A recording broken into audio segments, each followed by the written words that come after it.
Hello. Everyone has a favorite food, whether it be something they crave in the middle of the night or a palate pleaser that you always think about. Kind of like a song stuck in your head. Sushi is that song for me.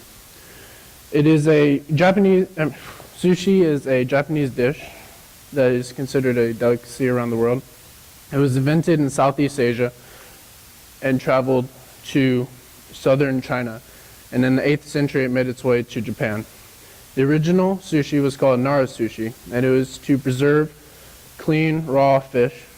And they pressed it between 2 stones with salt and left it there for a couple weeks.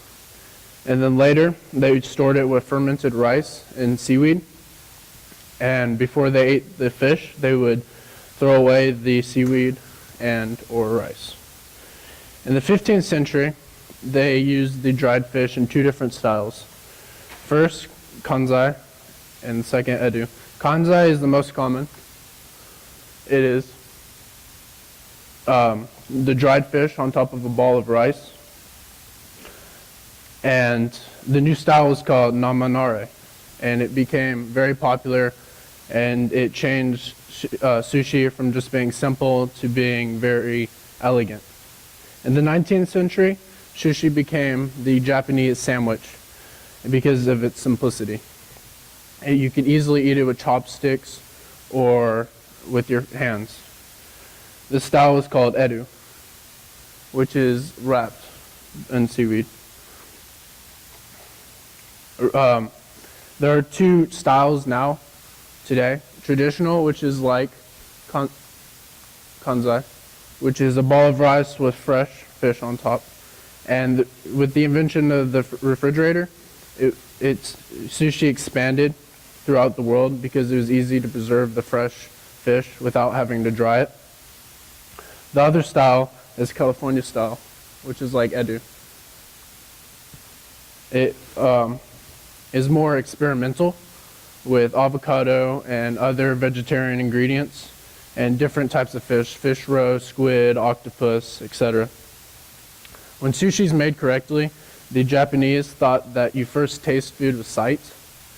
So seeing the food and how it's prepared is a big deal for the Japanese, so they make it look as perfect and beautiful as possible. One of my favorites is flying fish roe, also known as tobiko. The flying fish roe is reddish orange or orange, and it crunches when you bite it. It's like eating a regular egg, but without the shell. And these eggs are used on inside-out rolls and orange rolls. My other favorite is eel, which is glazed and grilled and sliced very thinly and served with a strong wasabi in between the rice and the eel and tied in a nori tie, which is dried seaweed. Of course, every food has different etiquettes, and sushi has some. When you arrive, always acknowledge the sushi chef because he will always greet you, and it's very polite. When you order, never ask if it's fresh, because that's an insult to the restaurant that the food doesn't look good.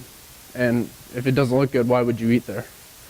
When you order, you also never leave food on your plate, because that's also says that the food is disgusting, and never say it's disgusting either, because that's a big no-no. When you're eating, when your chopsticks aren't in use, put the chopsticks parallel to your body on the chopstick holder or on your plate, and never pass food, because it resembles the passing of deceased bones of an ancestor. And also, one bite it. It's just a common rule, Japanese rule. And if you leave your chopsticks straight up in your rice, it resembles the incense sticks during a Japanese traditional funeral. And it will bring the thought of deceased people around. After a meal, you should thank the chef in English by saying thank you, obviously, or domo arigato, which is Japanese for thank you. In order to try new foods, you need an open mind, but also an open mouth. Try something new today, because there will be sushi outside. Thank you.